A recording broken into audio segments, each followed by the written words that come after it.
Tell me about the story of what happened to your wife. I know you've told it on American Idol, but a lot of times it gets chopped up, so I don't think we really know the entire story. Yeah, it. My wife was born with a heart condition. When she was born, she was called a blue baby, and that means she wasn't getting oxygen to her lungs, so her heart hadn't fully formed. So she had a surgery to they took one of her valves or arteries. I'm not sure what all the words are, and they connected it to get blood to her. They had another surgery at 7.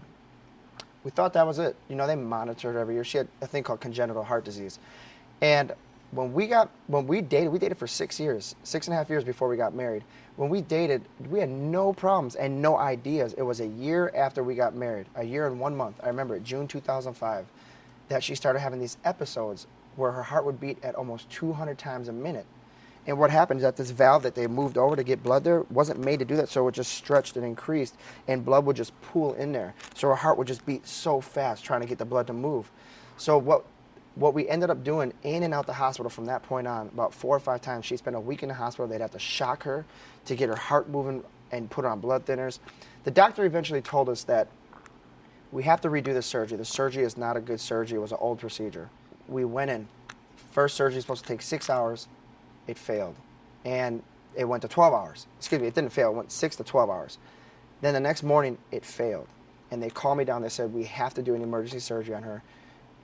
We did CPR on her. We revived her. We got to put her on an artificial heart. And I said, you do what you do.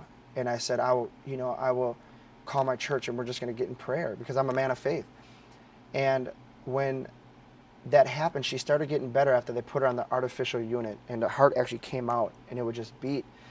And I remember, we'd go in the room, we'd pray with her, I'd sing to her, and I remember it was the last night we were in the room till 3:30 in the morning.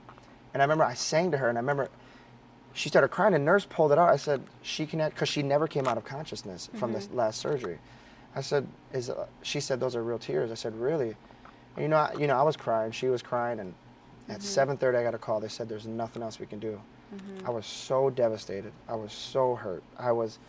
My life was like the rug was just pulled beneath me, and I convinced them to do one last procedure to see if they can loosen up some arteries or something like that. And finally, that procedure didn't work, and they pushed her back into the room. And I remember that was at about 3 o'clock that day. We stayed in that room till 11:30 that night. And I remember when it was the final point where they said, she's gone. Was there ever a talk of a heart transplant with your wife?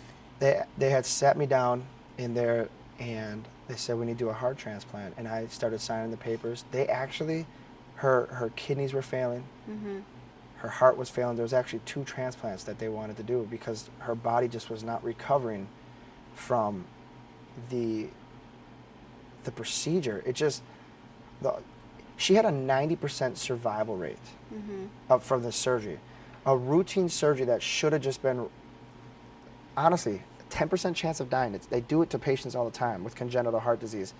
Turned into this huge fiasco, so to say.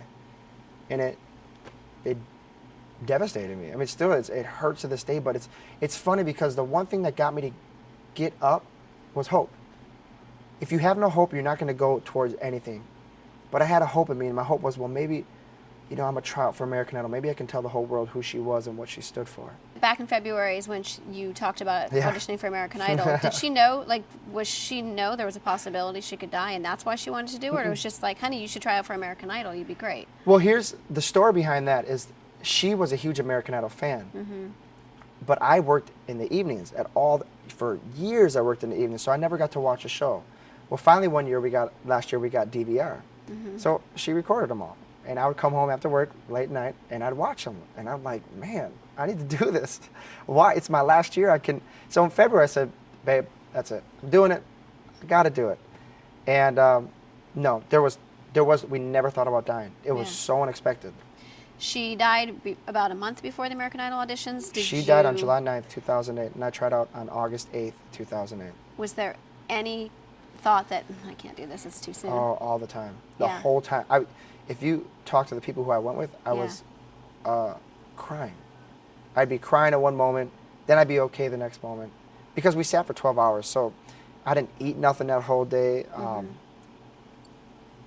Good thing I didn't cry during my audition. Yeah. But I was in the stands when I would talk to people, and I would just try to get through this thing.